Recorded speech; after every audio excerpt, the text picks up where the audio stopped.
خواتین اور حضرات ہمیں جوائن کیا ہے آپ سب کی پرزور فرمائش پہ، چونکہ آج جمعۃ المبارک کا دن ہے. ہمارے ساتھ ہیں مفتی دستگیر صاحب. السلام علیکم مفتی صاحب. وعلیکم السلام ورحمۃ اللہ. بہت بہت شکریہ آپ نے وقت نکالا ہمارے لیے. مفتی صاحب بے تحاشا سوال آپ کے لیے جمع ہوئے ہوتے ہیں جو کہ ہم کوشش کرتے ہیں کہ وہ اسی وقت میں آپ سے پوچھ لیا جائے. مفتی صاحب جس طرح کہ ابھی ڈاکٹر خرم یہ پروسیجر کر رہے تھے فہد کے اوپر، بہت سارے لوگوں کا یہ ماننا ہے کہ یہ مطلب ایک تھاٹس ان کی جو ہوتی ہیں سنی سنائی باتوں پہ کہ شاید یہ جائز نہیں ہے اپنے چہرے کو یہ صاف کرانا، فیشیل کرانا، یا ڈاکٹر صاحب آج کل میں کہہ رہا ہوں آج کل ڈاکٹروں کا کیا بڑا ٹرینڈ ہے بوٹاکس کرنے کا یا چہرہ انہانس کرنے کا یا داڑھی کلر کرنے کا، یہ ساری چیزوں کا. اب آپ مجھے بتائیں اسلام کی روح سے یہ کتنا جائز ہے؟ بسم اللہ الرحمن الرحیم. اہدنا الصراط المستقیم. صدق اللہ العظیم. بہت شکریہ آپ کا شو پہ بلانے کا. آپ نے ایک بڑا زبردست بات بولی کہ لوگ یہ بولتے ہیں. پہلی بات یہ کہ یہ چیک کیا جائے کہ ان کی علمی استعداد کیا ہے، علمی طاقت کیا ہے. مثال کے طور پر میں ایک شرعی مسئلہ بتا رہا ہوں، میں ایک عالم ہوں، ٹھیک ہے.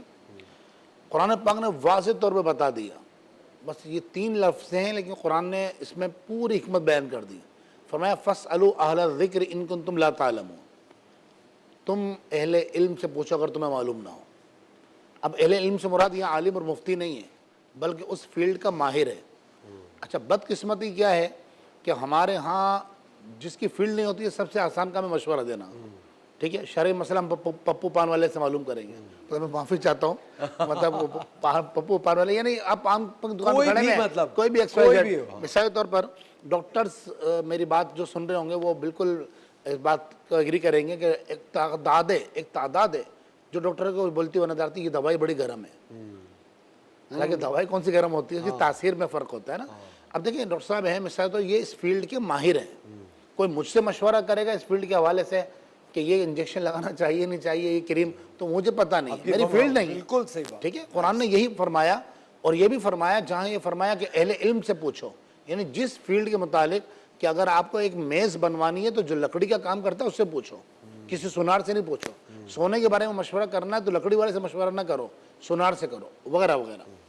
لیکن یہ بھی خود منع کیا گیا کہ خود ٹریٹمنٹ کرنا شروع کر دو. یہ یاد رکھیں، منع کیا گیا بالکل قرآن پاک میں یا ایھا الذین آمنوا لا تلقوا بأیدیکم الی التہلکہ. اے ایمان والو اپنے آپ کو اپنے ہاتھوں ہلاکت میں نہ ڈالو. اب مثال کے طور پر مجھے پتہ نہیں اور میں وائٹامنس کے انجیکشن اپنے خود لگانا شروع کر دوں، ٹھیک ہے. ہلاکت یا دوائیاں لوگ ایک تعداد ہے خواہ مخواہ اینٹی بائیوٹک کھاتے رہتے ہیں. سر میں درد ہوا ذرا سے فوراً دوائی لے لی، وہ دوائی لے لی، یہ دوائی لے لی. اس سے نتیجہ کیا ہوتا ہے جیسے بھی انہوں نے ڈاکٹر صاحب نے کہا کہ مطلب گیسز پیدا ہو جاتے ہیں، ٹھیک ہے. اسی طرح انزائٹی ہو جاتی ہے دوائیاں کھانے سے بھی، بالکل ہے. معدہ خراب ہو جاتا ہے. بعض اوقات تو اللہ نہ کرے جگر کام کرنا چھوڑ دیتا ہے صرف غلط دوائیں کھانے کی وجہ سے.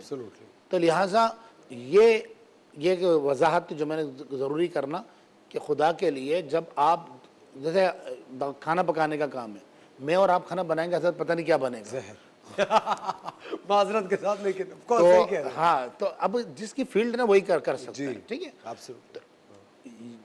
جب تک شریعت منع نہ کریں بلکہ حکم دیا گیا کہ اپنے چہرے کو صاف رکھو، مسئلہ نہ بناؤ اس کو بگاڑو نہیں. حتیٰ کہ بعض اوقات دیکھا علماء منع فرماتے بچوں کی مونچھیں بنا دیتے ہیں پین سے، تو فرمایا منع یہ چہرہ بگاڑنا ہے.